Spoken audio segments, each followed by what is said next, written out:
Hey guys, welcome back to my channel. So today's video is going to be a review of the new L'Oreal Infallible Total Cover Foundation. So this is the newest version of the Infallible foundation. As you guys know, I believe they have two others.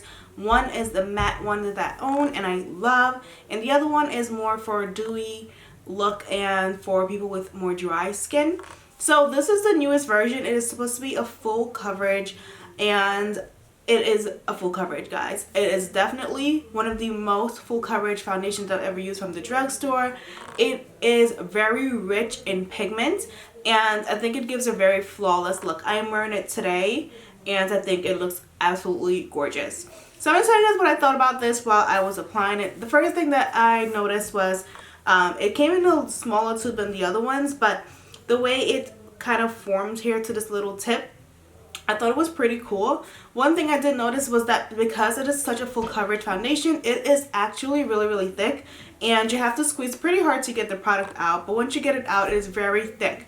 It reminds me kind of like one of the Becca foundations that's really thick and like moussey, and once you get it on your brush, and I recommend using a brush with this product. I mean, you can use a sponge if you really want to, but I feel like it's so thick that the brush kind of just blends it out a lot easier.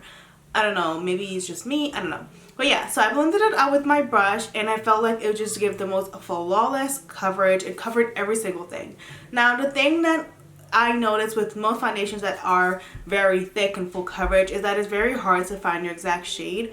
And I picked up the shade 312, which is the same shade that I wear in the other one, but this one was definitely a lot more dark, like more like a red tone. So I feel like with the other foundation, I felt like it was not as thick, so I didn't really notice as much.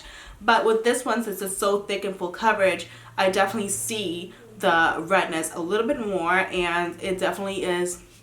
And I definitely had to work my concealer in a way that it blended nicely. But that's something that I would look at, and that's something that is very common in foundations that are very full coverage. You will find that you won't find your exact shade because it's such high pigmentation that it's really hard to, you know, match your skin, and your undertones don't really come out through it. It just covers everything. You know, it's really hard.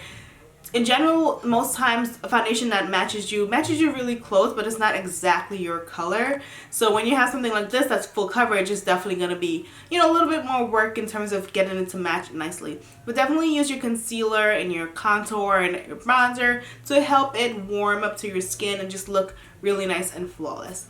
So, I mean, if I had to rate this, I would give it a 4 out of 5 stars just because of the color choices were not very good in general. Even besides it being full cover, I feel like they didn't have a big color range, but it is new, so you know, maybe there will be more. I am happy that they did have dark shades, but L'Oreal usually does. So thank you guys so much for watching, and I'll see you guys in my next video.